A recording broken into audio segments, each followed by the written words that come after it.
Hello views, welcome to hit TV. నేను నరేష్. ఈరోజు మనతో పాటు క్రిక్ చాట్ విత్ వెంకట్ గారు ఉన్నారు. మాట్లాడదాం. Hi sir. Hi Naresh. Sir ఎలా ఉన్నారు sir? I'm very good. So 2 test match కూడా జరిగింది.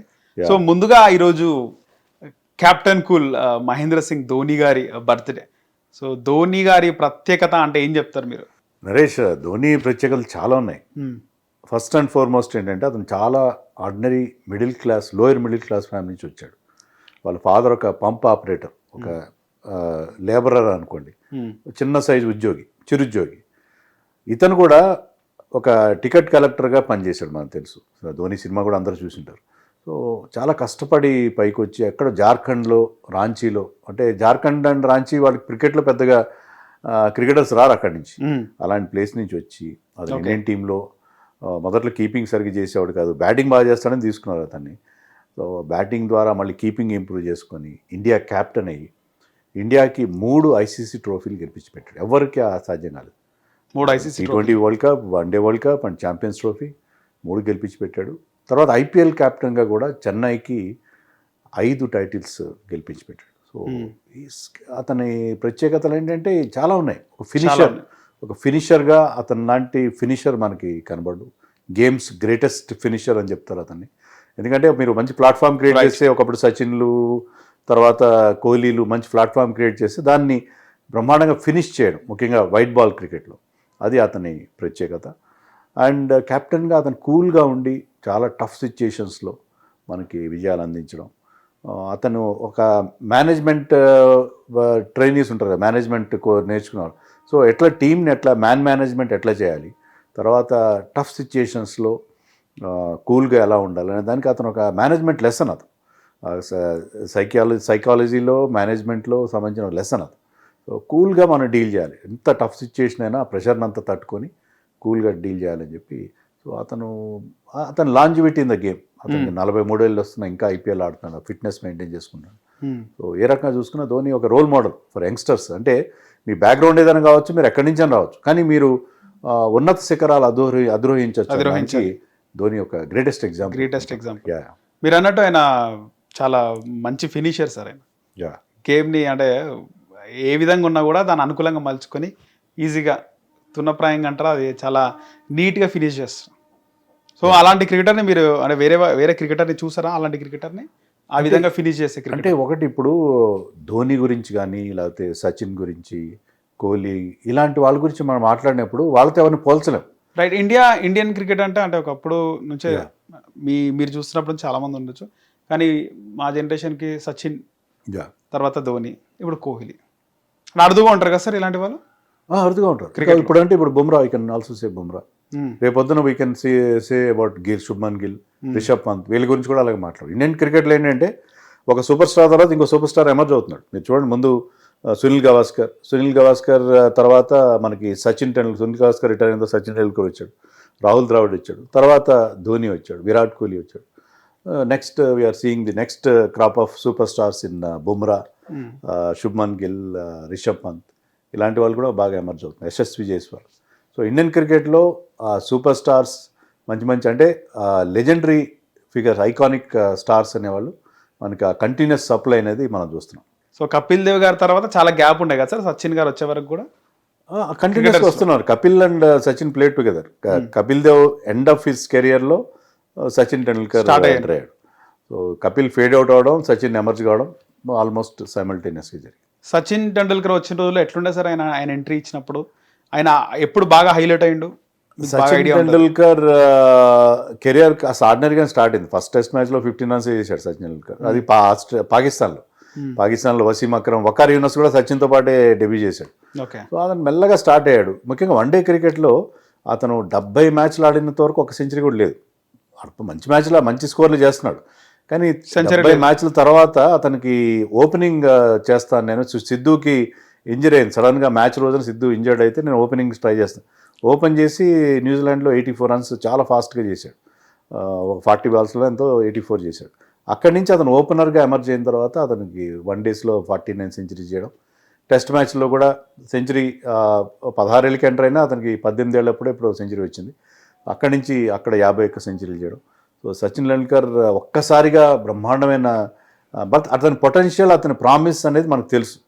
స్లో అండ్ స్టడీగా అతను రైజ్ ఒక్కసారి ఒక స్టేజ్ అందుకున్న తర్వాత there was no looking back for Sachin. India versus England second test ఏ విధంగా ఉంది sir? Second test is great win, ఎందుకంటే యంగ్ టీమ్ ఇది. ఆ యంగ్ టీంకి వచ్చిన ప్రాబ్లం ఏంటంటే ఫస్ట్ టెస్ట్ మ్యాచ్ గెలవాల్సిన మ్యాచ్ ఓడిపోయారు. చాలా పెద్ద డిసప్పాయింట్మెంట్. ఆ డిసప్పాయింట్మెంట్ నుంచి బయటపడి ఈ మ్యాచ్ గెలవడం చాలా ముఖ్యం. అందులో ఈ మ్యాచ్లో మీకు టీంలో ఉన్న ఏకైక మ్యాచ్ విన్నింగ్ బౌలర్ బుమ్రా లేడు.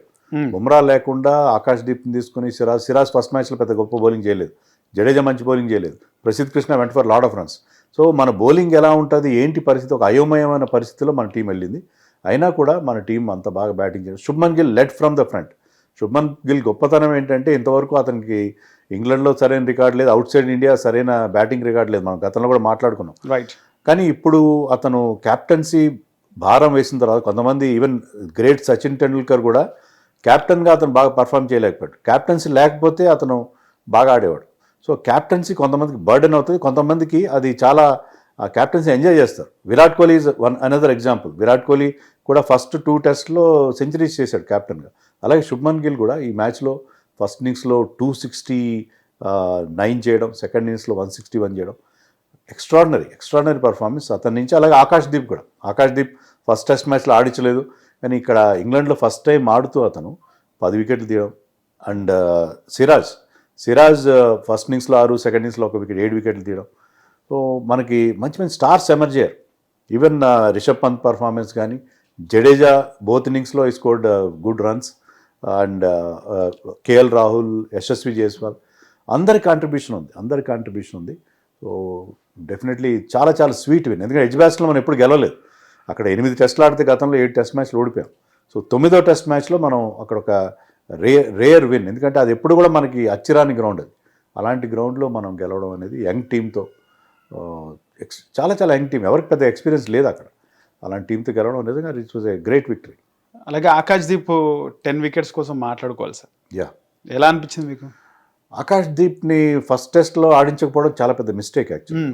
అతన్ని గతంలో కూడా ప్లేస్లో అతను ఆడించాల్సి ఉంది. ఎందుకంటే అతనికి is an out and out test bowler. ఇప్పుడు మీరు ప్రసిద్ధ్ కృష్ణ తీసుకోండి, సిరాజ్ తీసుకోండి, బుమ్రా తీసుకోండి, వీళ్ళు ఐపీఎల్ ఆడతారు, T20s ఆడతారు, వన్డేస్ ఆడతారు. ఆకాశ్దీప్ ఏంటంటే తన ఐపీఎల్ టీంలో కూడా అతను రెగ్యులర్ ప్లేస్ లేదు. ఈ ప్లేస్ ఫర్ లక్నో, అంతకుముందు ఆర్సీబీ కాడు. అతను he's not an IPL bowler, he's an test bowler. ఈ మధ్య కాలంలో మనకి ఇలాంటి బౌలర్స్ లేరు. మనకి దొరికే వాళ్ళందరూ కూడా వాళ్ళ ఫోకస్ అంతా కూడా మీకు వైట్ బాల్ క్రికెట్ మీద, ఐపీఎల్ మీద ఉంటుంది. ఆకాశ్దీప్ ప్రత్యేకత ఏంటంటే like Cheteshwar Pujara is a test bowler. Test match length తెలుసు, అతను టెస్ట్ మ్యాచ్లో ఎలా బౌల్ చేయాలో తెలుసు. మరి అలాంటి బౌలర్ని మనం పక్కన పెట్టడం అనేది కరెక్ట్ కాదు. So that was a mistake first టెస్ట్లో. సో సెకండ్ టెస్ట్లో అది కరెక్ట్ చేస్తున్నారు. అది అతను ప్రూవ్ చేశాడు కూడా. సెలెక్టర్స్ని కూడా ఎంబారస్ చేశాడు టీమ్ మేనేజ్మెంట్, ఎందుకంటే by picking up 10 wickets. So అలాంటి బౌలర్ని మనం పక్కన పెట్టాం. కానీ రైట్ టైంలో అతనికి ఆ బ్రేక్ వచ్చినప్పుడు అతను హీ వాజ్ ఎక్స్ట్రాడినరీ. ఇప్పుడు ఫాస్ట్ బౌలర్స్ ఏంటంటే the hunt in pairs. So Siraj ఒకవైపు, అతను ఒకవైపు మంచి బౌలింగ్ చేశారు, డిసిప్లిన్గా బౌలింగ్ చేశారు. ఈవెన్ ప్రసిద్ధ్ కృష్ణ లాస్ట్ మ్యాచ్లో అన్ని రన్స్ ఇచ్చిన ప్రసిద్ధ్ కృష్ణ రైట్ ఇక్కడ కూడా ఫస్ట్ ఇన్నింగ్స్లో కాస్త ఎక్కువ రన్సే ఇచ్చాడు. కానీ సెకండ్ ఇన్నింగ్స్లో he bowled very tight lines, discipline bowling చేశాడు. సో మన టీం చాలా తొందరగా ఫస్ట్ టెస్ట్లో చేసిన మిస్టేక్స్ నుంచి కోలుకోరు. ఫస్ట్ టెస్ట్లో మన టెయిల్ ఎండర్స్ రన్స్ చేయలేదు, ఇక్కడ మన టెయిల్ ఎండర్స్ రన్స్ చేశారు.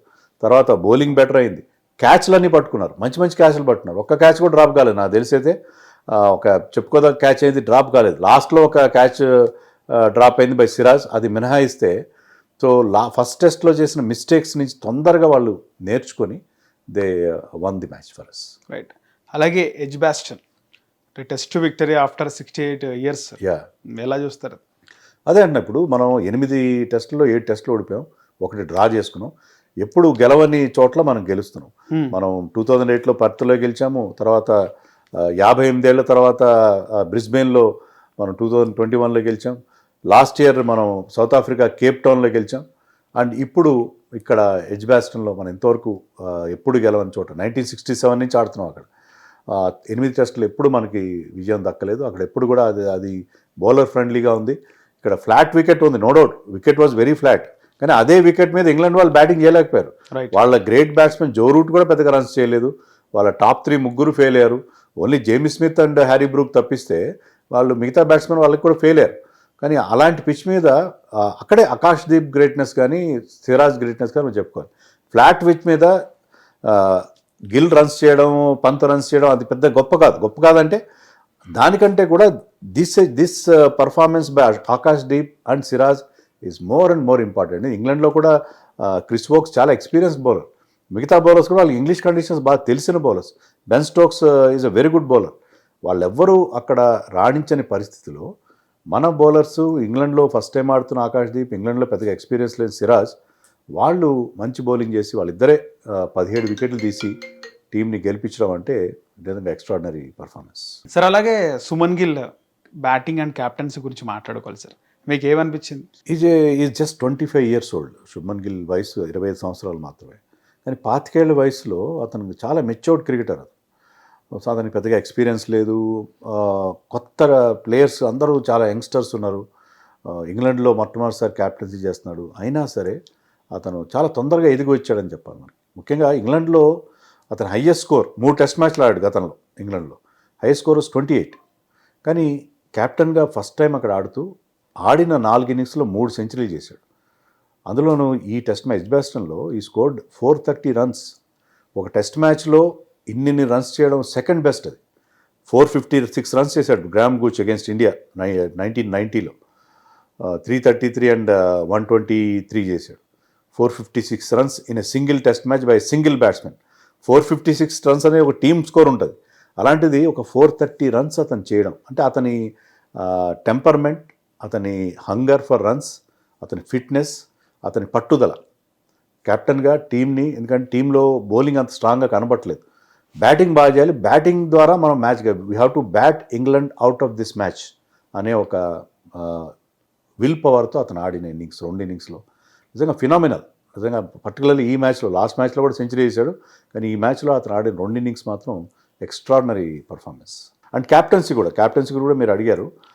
క్యాప్టెన్సీలో ఇప్పటికీ కొంత డిఫెన్సివ్గా ఉన్నాడు. కానీ లాస్ట్ డే రోజున because so many runs are there, మంచి అటాకింగ్ ఫీల్డ్స్ పెట్టాడు. బౌలింగ్ చేంజెస్ కూడా చాలా ఇమాజినేటివ్ బౌలింగ్ చేంజెస్ ఉన్నాయి. సో మొదట్లో ఫస్ట్ టెస్ట్లో కాస్త డిఫెన్సివ్గా అనిపించాడు, ఓవర్ డిఫెన్సివ్గా. 1-2 బౌండరీలు పోగానే ఫీల్డ్ స్ప్రెడ్ చేయడం కొత్త కదా. But he is learning from his mistakes. So క్యాప్టెన్సీలో కూడా సెకండ్ టెస్ట్లో అతని నుంచి చాలా ఇంప్రూవ్మెంట్ కనిపించింది. అండ్ పర్టికులర్లీ ఏంటంటే మెయిన్గా ఇండియన్ టీంలో మీరు క్యాప్టెన్ కావాలంటే మీకు కోచ్ లాంటి వాళ్ళు ఉంటారు, మీ సపోర్ట్ స్టాఫ్ ఉంటారు, మీకు స్ట్రాటజీ విషయంలో. బట్ మీ టీంతో మీరు ఎలా డీల్ చేస్తారు, క్యాప్టెన్ మీ టీంని ఎలా మీరు మోటివేట్ చేస్తారు, ఎలా వాళ్ళని ఆన్ ఫీల్డ్ వాళ్ళ దగ్గర నుంచి పర్ఫార్మెన్స్ రాబడతారు, ఆ విషయంలో శుభ్మన్ గిల్కి మనం ఫుల్ మార్క్స్ ఇవ్వచ్చు. ఎందుకంటే అతను the way he's encouraging his bowlers, the way he's dealing with his fellow players. Indian టీంలో చాలామంది బిగ్ స్టార్స్ ఉంటారు. రైట్. ఇప్పుడు Rishabh Pant is a senior man to Shubman Gill, KL Rahul, Jadeja, వీళ్ళందరూ, బుమ్రా, వీళ్ళందరూ శుభ్మన్ గిల్ కంటే చాలా సీనియర్స్. వాళ్ళు చాలా అచీవ్ చేశారు కూడా. వాళ్ళు అలాంటి సీనియర్స్తో కూడా అతను బాగా ఈజీగా మేనేజ్ చేయడం, మ్యాన్ మేనేజ్మెంట్ చాలా బాగుంది అతను. So that way he gets full marks in manage. Strategy విషయంలో తర్వాత కొంచెం అగ్రెసివ్ టాక్టిక్స్ విషయంలో ఇంకా కొంత నేర్చుకోవాల్సి ఉంది. But he will learn. It's only second test match. Right sir. అలాగే మన ఇండియన్ టీం అంటే బౌలింగ్ లైనప్ ఎట్లుందంటారు బుమ్రా లేకుండా? అదే కదా, బుమ్రా లేని లోటు. ఇప్పుడు మన రికార్డు కూడా చూస్తే నా దగ్గర స్టాట్స్ రెడీగా లేవు. మనకి తెలుస్తుంది ఏంటంటే బుమ్రా లేనప్పుడు సిరాజ్ చాలా బాగా బౌలింగ్ వేస్తాడు. బుమ్రా ఉన్నప్పుడు బుమ్రా షాడోలో ఉండిపోతాడు. బుమ్రా నేరుగా ఉండిపోయి అతను అంతగా తన పర్ఫార్మెన్స్ మీద అంత దృష్టి పెట్టేట్లేడు. కానీ బుమ్రా ఎప్పుడైతే లేడో అతను ఆ లీడర్షిప్ రోల్ని ఎంజాయ్ చేస్తున్నాడు. నా బుమ్రా ఆబ్సెన్స్లో అతను he's the leader of the pack. బౌలింగ్లో అతనే లీడర్. సో బుమ్రా లేనప్పుడు ఎప్పుడు కూడా బుమ్రా ఆడని మ్యాచ్లో సిరాజ్ రికార్డ్ చాలా బాగుంది. సో ఐ థింక్ బుమ్రా లేని లోటు ఫస్ట్ ఇన్నింగ్స్లో పర్టికులర్లీ అతను తొందరగా వికెట్స్ తీయడం, ముఖ్యంగా బెన్ స్టోక్స్ లాంటి ప్లేయర్స్ని అవుట్ చేయడం చాలా క్రూషియల్. అది ఫస్ట్ ఇన్నింగ్స్లో Akashdeep also bowled very well. Both innings he is the outstanding bowler in both the innings. But Siraj కూడా లాస్ట్ మ్యాచ్లో అంత మంచి మ్యాచ్ లేదు అతనికి. తర్వాత ఆస్ట్రేలియా టూర్లో ఫెయిల్ అయ్యాడు, టీంలో తన ప్లేస్ కూడా కోల్పోయాడు. ఇండియా వన్డే టీంలో ప్లేస్ కోల్పోయాడు, ఛాంపియన్స్ ట్రోఫీలో అతను లేడు. కానీ రెగ్యులర్గా మ్యాచ్లు ఆడుతున్నాడు అతను. మీరు చూస్తే ఏంటంటే అతను గ్యాపే లేదు Siraj. But his fitness is very good and he's delivered. And Akashdeep is extraordinary. Akashdeep అంటే వీళ్ళిద్దరూ ఇలా ఇంత మంచి పర్ఫార్మెన్స్ ఇస్తారని ఎవరు ఊహించలేదు. వాళ్ళిద్దరు అంత మంచి పర్ఫార్మెన్స్ ఇవ్వడం అండ్ ప్రసిద్ధ్ కృష్ణ వాళ్ళకి సపోర్ట్ చేయడం, జడేజా అండ్ వాషింగ్టన్ సుందర్ కూడా. సో టీమ్ ఓవరాల్గా చాలా బాగా కంబ్యాక్ అయింది. ఫస్ట్ టెస్ట్ మ్యాచ్ ఓడిపోయిన తర్వాత, గెలవాల్సిన ఫస్ట్ టెస్ట్ మ్యాచ్ ఓడిపోయి 5 సెంచరీలు చేసి ఓడిపోయిన తర్వాత చాలా బాగా కంబ్యాక్ అయింది టీం. సార్ మరోవైపు అండర్-19 కూడా నడుస్తుంది. సో అండర్-19లో 14 years వైభవ్ కానీ సూర్యవంశీ కానీ బాగా పర్ఫామ్ చేస్తున్నారు. యా, సో ఎలా చూస్తారు దాన్ని? అతను చాలా ఎక్స్ట్రాడినరీ ప్లేయర్. సో అంటే ఇప్పుడే మనం అతని గురించి చాలా చెప్పేసి మరో సచిన్ టెండూల్కర్ లేకపోతే అతను డెఫినెట్గా ఇండియాకి ఆడేయాలి ఇలాంటివన్నీ మనం ఏం మాట్లాడదు. Let us go in a go about him in a very cautious manner. చాలా కాషియస్గా, చాలా జాగ్రత్తగా అతని విషయంలో మనం ముందుకెళ్ళాలి. ఎందుకంటే 14 yearsలో అతను చాలా అచీవ్ చేస్తున్నాడు. ఐపీఎల్ లాంటి చోట్ల ఫాస్టెస్ట్ 100 కొట్టిన ప్లేయర్ అతను. సార్ అలాంటి ప్లేయర్కి అండర్-19లో ఆడడం పెద్ద విశేషం. అండర్-19 బౌలర్స్ వాళ్ళు చాలా ఈజీ అతను.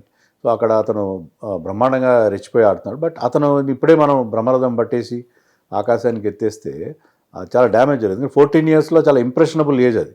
ఆ ఏజ్లో వాళ్ళ థింకింగ్ డిఫరెంట్గా ఉంటుంది, మెచ్యూరిటీ లెవెల్స్ చాలా తక్కువ ఉంటాయి. సో అతని విషయంలో మీడియా కానీ మనందరం కూడా చాలా కాషియస్గా డీల్ చేయాలి. అతన్ని ఆ గ్రోత్ అనేది చాలా పద్ధతిగా, అతను ఇమీడియట్గా ఇండియన్ టీంలోకి రావాలని చాలామంది అంటున్నారు. I don't think so. అంటే వైట్ బాల్ క్రికెట్లో అయినా ఇమ్మీడియట్గా అతను తీసుకురావాల్సిన అవసరం లేదు. లెట్ హిమ్ ప్లే డొమెస్టిక్లో సీనియర్ లెవెల్ ఆడమనండి, ముస్తాక్ అలీ ఆడమనండి, Vijay Hazare domestic white ball cricket ఆడి అక్కడ కూడా అతను షైన్ అయిన తర్వాత మెల్లగా ఆ ట్రాన్సిషన్ అది from age group two higher level చాలా స్మూత్గా ఉండాలి. ఒక ఐపీఎల్ సీజన్ బాగా ఆడినంత మాత్రం ఇమీడియట్గా ఐపీఎల్ కూడా కొద్ది మ్యాచ్లో ఆడాడు అతను, లాస్ట్లో ఆడాడు. So we have to watch him carefully. అతను బాగా జాగ్రత్తగా గ్రూమ్ చేసి ఇండియన్ టీంలోకి తీసుకురావాలి. 14 yearsగా ఒక ప్లేయర్ని తీసుకొచ్చి ఒక స్టార్ అట్రాక్షన్గా అతన్ని అంటే అతన్ని ఇప్పుడు మనం ఈ ఫ్యాషన్ షోస్లో షో స్టాపర్ అని ఉంటారు చూడండి, అట్లా అతన్ని ఒక మార్కెటబుల్ ప్రోడక్ట్గా మనం భావిస్తే కష్టం. వీ హ్యావ్ టు అతన్ని transition from junior level to senior level చాలా స్మూత్గా చేయాల్సిన అవసరం ఉంది. సార్ నాకు ఒక డౌట్ సార్, ఎందుకని టెస్ట్ మ్యాచెస్కి శ్రేయస్ అయ్యర్ని సెలెక్ట్ చేస్తలేరు అంటే ఏం చెప్తారు? శ్రేయస్ అయ్యర్ని సెలెక్ట్ చేయట్లేదంటే మరి అతని పర్ఫార్మెన్స్ అవుట్ సైడ్ ఇండియా పెద్ద గొప్పగా లేదు. ఈవెన్ ఇండియాలో కూడా లాస్ట్ టైం ఇంగ్లాండ్తో జరిగిన టెస్ట్ సిరీస్లో, ఇండియన్ సిరీస్లో ఆడిస్తే అతను ఫెయిల్ అయ్యాడు. సో అతను డొమెస్టిక్లో కొన్ని రన్స్ చేశాడు, చాలా బ్రహ్మాండంగా. అతను ఎక్కువ రన్స్ చేసిన కంటే IPL. So IPL is not test cricket. అతనికి ఆల్రెడీ మనకు తెలిసిన వీక్నెస్ ఏంటంటే అతను బౌన్సర్లు ఆడడంలో ఇబ్బంది పడతాడు. సో ప్రస్తుతం ఉన్న టీంలో సెలెక్టర్స్ ఏం ప్రయారిటీ తీసుకున్నారంటే ఎవరైతే డొమెస్టిక్లో బాగా పర్ఫామ్ చేశారో లైక్ కరుణ్ నాయర్, వాళ్ళకి అవకాశం ఇచ్చారు. సో శ్రేయస్ అయ్యర్ ఎప్పుడు పిక్చర్లోకి వస్తాడంటే ఈ తర్వాత మనం ఇంగ్లాండ్ టూర్ తర్వాత ఇండియాలో టెస్ట్లు ఆడబోతున్నాం. సో డొమెస్టిక్ ఇండియాలో హోమ్ గ్రౌండ్లో ఆడబోయే మన హోమ్ టెస్ట్ మ్యాచెస్కి డెఫినెట్గా శ్రేయస్ అయ్యర్ పిక్చర్లోకి వస్తాడు. అక్కడ క్లిక్ అయితే you will play out side also. Out side కూడా అతను అవకాశం ఇస్తారు. సో అతను తీసుకోపోవడంలో నాకైతే అలాంటి అభ్యంతరం లేదు. ఎందుకంటే అతను అంత ఎక్స్ట్రాడినరీ పర్ఫార్మెన్స్ చేసి ఇంగ్లాండ్తో జరిగిన సిరీస్లో ఫెయిల్ అయిన తర్వాత అతను మనకి, ఎందుకంటే అభిమన్యు ఈశ్వరన్ లాంటి వాళ్ళు they have scored more runs than him in domestic matches of late. Right sir, ఈ టెస్ట్ మ్యాచ్లో ఫస్ట్ ఇన్నింగ్స్లో రవీంద్ర జడేజా గురించి ప్రత్యేకంగా మాట్లాడుకోవాలి. సో ఎలా అనిపించింది మీకు? రవీంద్ర జడేజా ఫస్ట్ ఇన్నింగ్స్లో చాలా ఇంపార్టెంట్ ఇన్నింగ్స్ ఆడాడు, ఒక 89 అంతా చేశాడు. సెకండ్ ఇన్నింగ్స్లో కూడా ఒక 60 సంథింగ్ చేశాడు. సో అతను ఎంత యూస్ఫుల్ బ్యాట్స్మెన్ అనేది మరొకసారి ప్రూవ్ అయింది. బౌలింగ్లో కూడా ప్రాబ్లం ఏంటంటే అతను basically is a bowling allrounder. బౌలింగ్లో నో డౌట్ ఇంగ్లాండ్లో పెద్ద స్పిన్నర్స్కి హెల్ప్ ఉండే అవకాశం లేదు. బౌలింగ్లో అతని నుంచి మనం మరింత ఎక్కువ ఎక్స్పెక్ట్ చేసాం. బౌలింగ్ విషయంలో కొంత డిసప్పాయింటింగ్, బట్ బ్యాటింగ్ విషయంలో మాత్రం ఎక్స్ట్రాడినరీ బ్యాటింగ్ అతని నుంచి. ఎందుకంటే ఆ గ్రౌండ్లో ఎగ్జిబిషన్లో లాస్ట్ టైం కూడా సెంచరీ చేశాడు 2-3 years బ్యాక్ అతను. సో ఇప్పుడు కూడా అతను అదే రకమైన పర్ఫార్మెన్స్. సో బ్యాటింగ్ విషయంలో మనకు ఎలాంటి ఇబ్బంది లేదు. ఈవెన్ వాషింగ్టన్ సుందర్ కూడా బ్యాటింగ్ బాగా చేశాడు ఫస్ట్ ఇన్నింగ్స్లో, బౌలింగ్ అంత గొప్పగా ఏం చేయలేదు. But crucial wicket Ben Stokes wicket ఇచ్చాడు లాస్ట్ డే రోజున. బట్ ఓవరాల్గా నాకు ఏమనిపించింది అంటే మనకి సరే లాస్ట్ మ్యాచ్లో ఆకాశ్దీప్, సిరాజ్ బాగా బౌలింగ్ చేశారు, బుమ్రా వస్తున్నాడు. But still we need to have strike bowler as spinner మనకి ఇంత మంచి బ్యాటింగ్ ఉంది కాబట్టి మీరు నెక్స్ట్ మ్యాచ్లో కుల్దీప్ యాదవ్ని ఆడించుకోండి. వాషింగ్టన్ సుందర్ డ్రాప్ చేసి యూ ప్లే కుల్దీప్ యాదవ్. కుల్దీప్ యాదవ్ మీకు ఆ వికెట్ టేకింగ్ ఆప్షన్ ఇస్తాడు. Sir Nitish Kumar poor performance అంటారా, ఫెయిల్ అవుతున్నాడు అన్న? పూర్ పర్ఫార్మెన్స్ అనడానికి లేదు, దానికి నేను 2-3 రీజన్స్ చెప్తాను. ఫస్ట్ ఇన్నింగ్స్లో ఈ got a very good delivery. అతను బ్యాటింగ్ వచ్చి రావడంతోనే ఒక మంచి ఇన్ కటర్ వచ్చింది, అది దాంతో అతను బౌల్డ్ అయ్యాడు. సెకండ్ ఇన్నింగ్స్లో అతని రోల్ ఏంటంటే క్విక్ రన్స్ చేయాలి. ఇండియా డిక్లరేషన్ దగ్గరలో ఉంది, రావడంతో ఒక రివర్స్ స్వీప్ ట్రై చేశాడు, మిస్ అయ్యాడు. తర్వాత అతను అవుట్ అయిపోయాడు, 1 రన్ చేసి అవుట్ అయిపోయాడు. అతనికి టీం ఇచ్చిన ఇదేంటంటే నీ స్కోర్ కోసం చూసుకోకు. మనం వన్డేల్లో కూడా చూస్తాం, మనం లాస్ట్ వచ్చే బ్యాట్స్మెన్ తన ఇండివిజువల్ స్కోర్ కోసం చూడు, టీం కోసం ర్యాష్ అంటే కొంచెం ఛాన్స్ తీసుకుని ఆడతాడు. సో అతను ఆ టీం ఇంట్రెస్ట్ని ముందు పెట్టుకుని తను డిఫెన్స్ ఆడకుండా తను షాట్ కోసం వెళ్ళి అవుట్ అయ్యాడు, తప్పేం లేదు. బౌలింగ్ విషయం అంటారా, అతను వేసింది 6 ఓవర్లు, ఫస్ట్ ఇన్నింగ్స్లో 6 ఓవర్లో క్యాచ్ మిస్ చేశాడు రిషబ్ పంత్, లేకపోతే వికెట్ కూడా వచ్చిండేది. So how can we say he has failed? Fail అవుతారు, అందరూ ఫెయిల్ అవుతారు. రాహుల్ కూడా ఫస్ట్ ఇన్నింగ్స్లో ఫెయిల్ అయ్యాడు. సో ఒక ఇన్నింగ్స్లో ఫెయిల్ అయ్యాడు, 2 ఇన్నింగ్స్లో క్విక్ రన్స్ చేసే ప్రయత్నంలో అవుట్ అయ్యాడు. బౌలింగ్లో 6 ఓవర్లు వేసిన దాంట్లో ఒక వికెట్ వచ్చిండేది అది. So I have no complaints against his performance. అతను కంటిన్యూ చేయాలి. ఆస్ట్రేలియాలో ఈ డిడ్ రియల్లీ వెల్. అతను ఏదో మన తెలుగువాడు కాబట్టి మనం వెనకేసుకు వస్తున్నామని కాదు. ఆస్ట్రేలియాలో మెల్బోర్న్లో సెంచరీ చేశాడు, ఇంకా ఒక 2-3 40s చేశాడు, ఒక 30 చేశాడు. సో అంత కన్సిస్టెంట్గా ఆస్ట్రేలియాలో ఎవరు ఆడలేదు. మిగతా బ్యాట్స్మెన్ చాలా వరకు, అందరూ కాదు చాలా వరకు ఆడలేదు. అలాంటి ప్లేయర్ని మీరు ఒక లాంగ్ రన్ ఇవ్వాలి. So I think he should be continued in the next match also.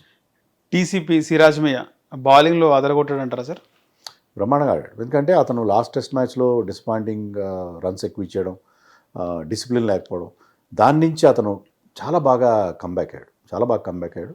అది నేను ఇందాక చెప్పినట్టుగా అతను ఫిట్నెస్ కంటిన్యూస్గా టెస్ట్ మ్యాచ్లు ఆడుతున్నాడు, కంటిన్యూస్గా ఆల్ ఫార్మాట్స్ ఆడుతున్నాడు. ఒక ఛాంపియన్స్ ట్రోఫీ ఒక్కటే మిస్ అయ్యాడు, అయినా కూడా he's maintaining that fitness and is maintaining that intensity. ఏ క్యాప్టెన్ అయినా he loves to have a bowler like Siraj. ఎందుకంటే మీరు 20 ఓవర్లో కూడా అదే స్పీడ్తో వేస్తాడు, 20 ఓవర్లో కూడా ఒళ్ళు దాచుకోకుండా అదే ఈ runs in and bowls in the same way. So అలాంటి బౌలర్ మీ టీంలో ఉంటే captain will be very very happy. So సిరాజ్ని అందరూ ఇప్పుడు ట్రోలర్స్ ఏంటంటే ఒక ఫెయిల్యూరు లేకపోతే ఒకసారి రన్స్ ఇవ్వగానే సిరాజ్ లాంటి వాళ్ళు చాలా సాఫ్ట్ టార్గెట్స్, అతని మీద విపరీతంగా ట్రోల్ చేస్తారు. కానీ అతని పర్ఫార్మెన్సెస్ని ఎవరు గుర్తించని పరిస్థితి. కేప్ టౌన్లో మనం గెలిచామని చెప్పుకున్నాం కదా, కేప్ టౌన్లో 2024లో మనం మొట్టమొదటిసారి గెలిచాం. అప్పుడు ఈ ఘాట్ 5 వికెట్ హాల్. మనం బ్రిస్బేన్లో గెలిచినప్పుడు కూడా ఈ ఘాట్ 5 వికెట్ హాల్. అండ్ ఇక్కడ ఎడ్జ్బాస్టన్లో గెలిచినప్పుడు కూడా ఈ ఘాట్ 5 వికెట్ హాల్. మనం ఎప్పుడు గెలవని గ్రౌండ్స్లో గెలిచిన ప్రతిసారి Siraj was our hero. So అతన్ని మనం 1-2 ఎవరికైనా హెచ్చు తగ్గులు ఎగుడు దిగుళ్ళు ఉంటాయి పర్ఫార్మెన్స్లో. మనం 1-2 మ్యాచ్లు ఫెయిల్ అయితే సిరాజ్ని ట్రోల్ చేయడం, సిరాజ్ని తీసేయాలి, సిరాజ్ ఇంకా ఎన్ని రోజులు భరించాలి అంటే ఇంకా ఇష్టం వచ్చినట్టు కామెంట్స్ చేస్తుంటారు, ఎడాపెడా కామెంట్స్. అంటే ఈ కీబోర్డ్ వారియర్స్కి చేతిలో కీబోర్డ్ ఉంది కాబట్టి ఇష్టం వచ్చినట్టు మాట్లాడతారు. That is not correct. మనం we have to respect our players. వాళ్ళు కంటిన్యూస్గా ఫెయిల్ అవుతున్నారు, ఒక ప్లేయర్ అతనికి మరీ ఎక్కువ ఛాన్సెస్ ఇస్తున్నారంటే మనం కూడా క్రిటిసైజ్ చేద్దాం. కానీ ప్లేయర్కి ఎవరికైనా సరే కొంత ఇన్కన్సిస్టెన్సీ, కొంత ప్రతి మ్యాచ్లో పర్ఫామ్ చేయడం వాళ్ళు రోబోస్ కాదు, వాళ్ళకి ఏమి ఆర్టిఫిషియల్ ఇంటెలిజెన్స్ ఏమి ఉండదు. సో అది మనం దృష్టిలో పెట్టుకోవాలి. రవీంద్ర జడేజా సెకండ్ ఇన్నింగ్స్లో కూడా బాగా ఆడింది కదా సార్? సెకండ్ ఇన్నింగ్స్ బాగా ఆడాడు. అదే నేను చెప్పినట్టు బౌలింగ్ ఒకటే అతని నుంచి మనకి అతని నుంచి చాలా ఎక్స్పెక్ట్ చేసాం మనం, ముఖ్యంగా రఫ్ క్రియేట్ అయిన దగ్గర. సెకండ్ ఇన్నింగ్స్లో చాలా మంచి బౌలింగ్ చేశాడు అతను, ముఖ్యంగా బెన్ స్టోక్స్ని చాలా ఇబ్బంది పెట్టాడు. బట్ ఓవరాల్గా ఏంటంటే ఇంకా అతని నుంచి ఇంకా మరింత ఒక ఎండ్లో అతను కనుక టైట్ బౌలింగ్ వేస్తే మన ఫాస్ట్ బౌలర్స్ మరింత ఎఫెక్టివ్గా ఉండే అవకాశం ఉంటుంది. సార్ ఇంగ్లాండ్ బ్యాటింగ్ విషయానికి వస్తే జెమ్మీ స్మిత్ బాగా ఆడాడు అనిపించింది, ఏమంటారు సార్? అదే నరేష్, ఇప్పుడు ఈ యంగ్స్టర్స్ జేమ్స్ స్మిత్ కూడా కొత్తగా వచ్చే టీంలో. అవును సార్. వీళ్ళు ఎంత టాలెంటెడ్గా ఉన్నారు. అతను ఫస్ట్ ఇన్నింగ్స్లో ఒక 180 చేసి నాట్అవుట్గా నిలిచాడు, సెకండ్ ఇన్నింగ్స్లో ఒక 80 చేశాడు. మన బౌలర్స్ని ఎవరిని కేర్ చేయలేదు, ఆకాష్ దీప్ని కాదు కదా, సిరాజ్ని కాదు కదా.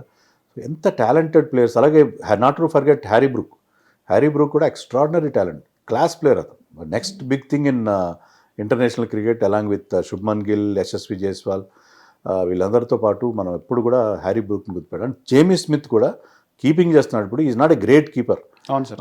అతన్ని ప్యూర్ బ్యాట్స్మెన్గా ఆడించుకోవచ్చు, ఎందుకంటే ఈజ్ బ్యాటింగ్ బ్యూటిఫుల్లీ. ఫస్ట్ టెస్ట్లో కానీ ఇక్కడ కానీ అతను నెక్స్ట్ వాళ్ళు Harry Brook and Jamie Smith, England Joe Root లాంటి వాళ్ళు రిటైర్ అయినా ఆ లెగసీ కంటిన్యూ చేయగల గ్రేట్ ప్లేయర్స్ వాళ్ళు. ఒక దశలో ఇంగ్లాండ్ హోప్స్ అని కూడా వదిలేస్తుంది కదా సార్. ఈ young player Jamie Smith hopes కల్పించింది అనుకోవచ్చా? డీలే చేశాడు. అంటే ఎప్పుడైతే మీకు లంచ్ లాస్ట్ ఓవర్లో బెన్ స్టోక్స్ అవుట్ అయ్యాడో వాషింగ్టన్ బౌలింగ్లో, అక్కడే ఇంగ్లాండ్ ఛాలెంజ్ ముగిసిపోయింది. 6 వికెట్లు పోయినాయి అక్కడికి. సో ఆ తర్వాత ఇంకా జస్ట్ మ్యాటర్ ఆఫ్ టైం. మనకి మెయిన్గా మనకు కలిసి వచ్చింది ఏంటంటే అండ్ డే 4 రోజున మనం లేట్గా డిక్లేర్ చేసామని అనుకున్నా సరే మనకి ఆ కొద్ది టైంలో ఆ 16 ఓవర్స్లో మనకి 3 వికెట్లు వచ్చాయి. సో అక్కడే ఇంగ్లాండ్ ఛాలెంజ్, ముఖ్యంగా జో రూట్ వికెట్ చాలా ఇంపార్టెంట్. జో రూట్ను ఒక ఎక్స్ట్రాడినరీ డెలివరీతో అవుట్ చేశాడు ఆకాశ్దీప్. జో రూట్ ఇలాంటి సిచ్యుయేషన్లో జో రూట్ లాంగ్ ఇన్నింగ్స్ ఆడగలడు, డ్రా చేసుకోగలడు. సో జో రూట్ని ఎప్పుడైతే మనం 4th డేన అవుట్ చేసామో అక్కడే మనం మ్యాచ్ గెలిచినట్టు అయిపోయింది. ఎందుకంటే ఇంగ్లాండ్ ప్లేయర్స్కి డిఫెన్స్ పెద్దగా చేత కాదు.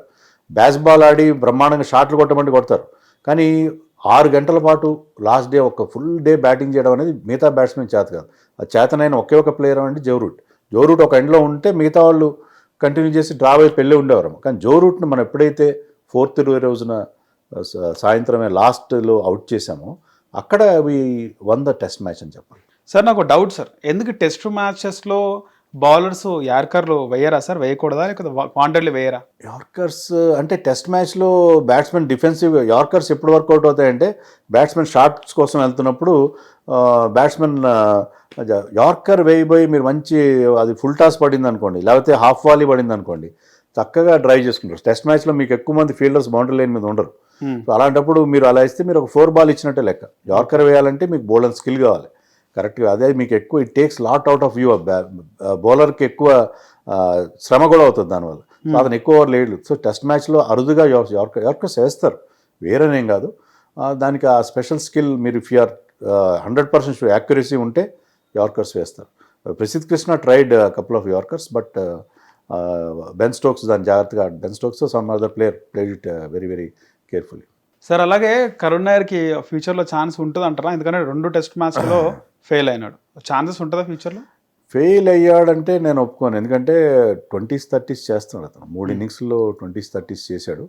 పర్టికులర్లీ అతను ఈ టెస్ట్లో ఎడ్జ్బాస్టన్లో నెంబర్ 3లో ఆడాడు. నెంబర్ 3లో ఆడే ప్లేయర్ రోల్ ఏంటంటే న్యూ బాల్ని సీ ఆఫ్ చేయాలి, న్యూ బాల్ మెత్తబడే వరకు క్రీజ్లో ఉండాలి. So he had a good partnership with Rahul in the second innings. First ఇన్నింగ్స్లో కూడా 20 చేశాడు. ఉన్నంతసేపు కాస్త బెటర్గా కనిపించాడు. సో న్యూ బాల్ని చాలా వరకు అంటే first spells of fast bowlers వాటిని సీ ఆఫ్ చేయడం, వాటిని దాటుకోవడం, అది ఇంపార్టెంట్. అలా దాటుకున్నాడు అతను. సో అతను మరీ ఫెయిల్ అయ్యాడని చెప్పను, అది ఆ 20s 30sని పెద్ద ఇన్నింగ్స్కి కన్వర్ట్ చేయలేకపోతున్నాడు. సో అతను 100% ఫెయిల్యూర్ అనడానికి లేదు. మనం పాస్ మార్కులు వేయచ్చు. అతను ఇప్పుడు 35% వేస్తాం కదా మార్కులు, పాస్ మార్కులు వేసి నెక్స్ట్ మ్యాచ్లో పాస్ మార్కులు పడ్డాయంటే మీరు నెక్స్ట్ మ్యాచ్కి ఆడతారు, నెక్స్ట్ క్లాస్కి వెళ్తారు కదా. సో ఆ పాస్ మార్కులతో అతను నెక్స్ట్ క్లాస్కి పంపించారు, నెక్స్ట్ మ్యాచ్ పంపించారు. 2 టెస్ట్ మ్యాచ్లో ఫెయిల్ అయినాడు అనేది చాలా మంది ఫెయిల్ అయ్యాడంటే మీరు ఎలాంటి కొరమాంత చూస్తారంటే ఒకప్పుడు టెస్ట్ మ్యాచ్లో ట్రిపుల్ సెంచరీ చేశాడు, తర్వాత ఒక 50 కూడా రాలేదు అని మనం ఆ ట్రిపుల్ సెంచరీతో పోలిస్తే అతను ఫెయిల్ అయినట్టు లెక్క. కానీ ఇంగ్లాండ్ లాంటి చోట్ల నెంబర్ 3లో ఆడుతూ 30-40 చేయడం అనేది తప్పేం కాదు. సో అతన్ని కంటిన్యూ చేయాలి. ఎందుకంటే సాయి సుదర్శన్ మనకు ఒక ఆప్షన్ ఉన్నాడు, కానీ అలా మనం ఎంతమంది అని మారుస్తారు. సాయి సుదర్శన్ కూడా ఫెయిల్ అయితే మళ్ళీ కరుణ్ నాయర్కి వెళ్ళాలి, అప్పుడు కరుణ్ నాయర్ కాన్ఫిడెన్స్ ఉండదు. అలా కాకుండా మీరు అతను ఫెయిల్యూర్ అయినా 20s 30s చేసిన అది కంటిన్యూ చేశారనుకోండి, నెక్స్ట్ మ్యాచ్లో he could score 50, 60 or even 100. So అలాంటి అవకాశం ఉంటుంది. సో మీరు ఆ కంటిన్యూటీ అనేది ఆ ప్లేయర్కి ఆ సెక్యూరిటీ అనేది కల్పించారు. శుభన్ గిల్ కూడా అదే చెప్పాడు, player securities. So I see that I don't see many changes in the next match. ఏమైనా 1-6 బుమ్రా అయితే ఎలాగో వస్తాడు, 1-6 చేంజెస్ ఉంటాయి. కరుణ్ నాయర్ కంటిన్యూ అవుతాడు నెక్స్ట్ మ్యాచ్ అని అనుకుంటున్నాను. ఈవెన్ నితీష్ రెడ్డి కూడా కంటిన్యూ అవుతాడు అనుకుంటున్నాను. అంటే బుమ్రా ఉంటే సిరాజ్ సరిగా ఫోకస్ చేయడా సార్ బౌలింగ్? అలా ఏం లేదు, బుమ్రా సిరాజ్ కలిసి మంచి స్పెల్. అంటే జనరల్గా ఏంటంటే బుమ్రా ఆడని మ్యాచ్లు తక్కువ, ఆ బుమ్రా ఆడని మ్యాచ్ల్లో సిరాజ్ పర్ఫార్మెన్స్ వాస్ గుడ్, బాగుంటుంది. అతను ఏంటంటే లీడర్షిప్, ఇప్పుడు నేనే లీడర్ అని అతని మీద ఒక మనం కిరీటం పెడితే అతను is enjoying that position like what Shubman Gill is enjoying his position as captain. ఇతను కూడా బౌలింగ్ యూనిట్ లీడర్గా ఈజ్ ఎంజాయింగ్ దట్ పొజిషన్ అని అనిపిస్తుంది. సో మొత్తానికి 2 టెస్ట్ మ్యాచ్లు అయిపోయినాయి సార్. ఫ్యూచర్ నెక్స్ట్ ఏముంటుంది అంటారు? అంటే నెక్స్ట్ మ్యాచ్లో బుమ్రా ఆడతాడు. బుమ్రా, ఆకాశ్దీప్ అండ్ సిరాజ్. లార్డ్స్లో ఏంటంటే బౌలర్ ఫ్రెండ్లీ ఉంటుంది. ఇప్పుడు లార్డ్స్లో నెక్స్ట్ టెస్ట్ మ్యాచ్ జరగబోయేది. సో అక్కడ మన bowling is much superior. England కూడా అట్కిన్సన్, జోఫ్రా ఆర్చర్ అవన్నీ ఆడించుకుంటారు, బట్ స్టిల్ మనం బౌలింగ్ కూడా బాగుంది కాబట్టి, బ్యాటింగ్ అలాగా బాగుంది కాబట్టి ఈ సిరీస్లో మనం ఆశలు పెట్టుకోవచ్చు. కానీ చెప్పలేం, England can come back. England batting ఎప్పటికీ చాలా స్ట్రాంగ్ బ్యాటింగ్ ఉంది. మనం చూసాం కదా, Jamie Smith, Harry Brook, Joe Root లాంటి వాళ్ళు ఎలాంటి బ్యాటింగ్ చేస్తారు. బెన్ డకెట్ ఎలా ఆడతారు, ఫస్ట్ టెస్ట్ మ్యాచ్లో గెలిపించింది బెన్ డకెటే కదా. సో ఇలాంటి ప్లేయర్స్ వాళ్ళకు ఉన్నారు. సో ఆ టీంని ఎప్పుడు తక్కువగా అంచనా వేయడానికి లేదు. సిరీస్ చాలా ఇంట్రెస్టింగ్ ఉండబోతుంది.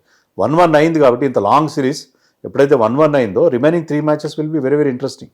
ఇట్ కుడ్ గో ఐదర్ వే, మనం చెప్పలేం ఎలా టర్న్ అవుతుందని ఎప్పుడు చెప్పలేం. మనకి అవుట్ సైడ్ ఇండియా, ఆస్ట్రేలియా, సేనా కంట్రీస్లో మన రికార్డ్ ఏంటంటే ఒక టెస్ట్ మ్యాచ్ బాగా ఆడతాం, నెక్స్ట్ అదే టెస్ట్ మ్యాచ్ ఇన్నింగ్స్ తేడాతో ఓడిపోయిన సందర్భాలు కూడా ఉంటాయి. Right. So we have to be very very careful. ఇదే కన్సిస్టెన్సీ మెయింటైన్ చేయాలి, ముఖ్యంగా బ్యాటింగ్లో. హిట్ టీవీ యాప్, ఇందులో short news, live news, entertainment shows, movies, digital magazines తో పాటు మీ జిల్లా వార్తలను కూడా ఫ్రీగా చూడొచ్చు. ఇంకెందుకు ఆలస్యం, వెంటనే హిట్ టీవీ యాప్ ని డౌన్లోడ్ చేసుకుని ఫ్రీగా ఎంటర్టైన్మెంట్ పొందండి. Hit TV app. Hit TV app. Please download Hit TV app. Hit TV యాప్ని ఫ్రీగా డౌన్లోడ్ చేసుకొని ఎంజాయ్ చేయండి. మీకు నచ్చిన ఎంటర్టైన్మెంట్ కోసం హిట్ టీవీ యాప్ ని ఫ్రీగా డౌన్లోడ్ చేసుకుని ఎంజాయ్ చేయండి. హిట్ టీవీ యాప్ని డౌన్లోడ్ చేసుకుని ఆస్వాదించండి, ఆశీర్వదించండి. ఇంతమంది సెలబ్రిటీలు హిట్ టీవీ యాప్ ని డౌన్లోడ్ చేసుకోండి అని చెప్తున్నారంటే ఎంత మంచి యాప్ ఆలోచించండి. అమెరికా అమెరికా అమెరికా అమెరికాలో చదవాలనుకునే వాళ్ళకి విశ్వసనీయమైన పేరు మన శౌర్య కన్సల్టెన్సీ. UK లో 1 year masters. UK లో 1 year masters. 2 years work permit up to 5 years visa. Contact Saurya Consultancy. Contact 89851 89851.